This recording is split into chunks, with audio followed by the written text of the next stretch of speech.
Good morning. Ayan, kagigising ko lang. Ang oras natin ay alas 4 ng madaling araw ngayon. At eto, nagpapainit tayo ng mantika kasi meron order sa atin. 3 bundle. Kailangan kong madala ng mga alas 9 mamaya. Dadalhin ko nga pala siya dito sa may lumang palengke sa may merkado. Kagabi ko pa sana po lulutuin kaso pagtingin ko wala palang stock na mantika. Kaya yan, bumili ako kanina paghatid ko sa asawa ko. Dumiretso na ako ng bili ng mantika para pag uwi ko magluluto na lang tapos deliver na mamayang alas 9. Yan, mukhang mainit na ang mantika, pwede na itong salangan. Ito, nagbukas tayo ng isang kahon. Yan, isa lang na natin para mabilis makatapos. Antok pa ako. Pagkaluto kasi nito, papalamigin ko pa tapos ako na rin ang magbabalot. Pagkabalot, babandel ko pa.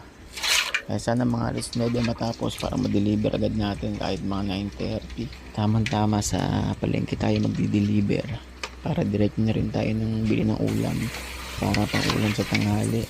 3 bundle lang naman to kaya saglit lang to. Nagawa nga ako ng 25 bundle na may isa lang. Saglit lang to. Ang oras ngayon ay alas 4, siguro mga alas 6 patapos na ako, tapos deliver na ng 9 o kaya mga 8 kung mapaaga.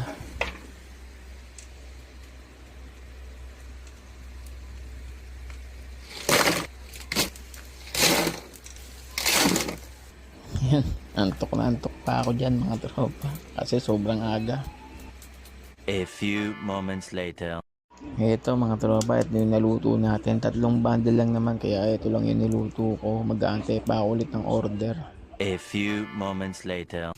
At yun mga tol, tapos na tayo. Ang bilis, no? Naka-bundle na yan. Yan, 3 bundle nga pala yan. I-deliver ko na ngayon sa may lumang palengke, sa may merkado.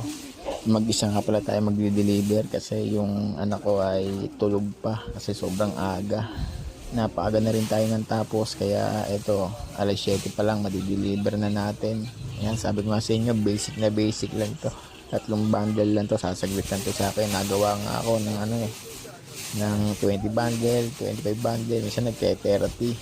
Ako lang mag-isa kasi yung asawa ko wala naman, lagi napasok yun tuwing umaga lang lagi ang pasok ng asawa ko sa company. Okay mga tol, tara deliver na natin. Napatingin nga pala ako dyan kasi gawa ng cellphone may iwan ko. Okay, tara.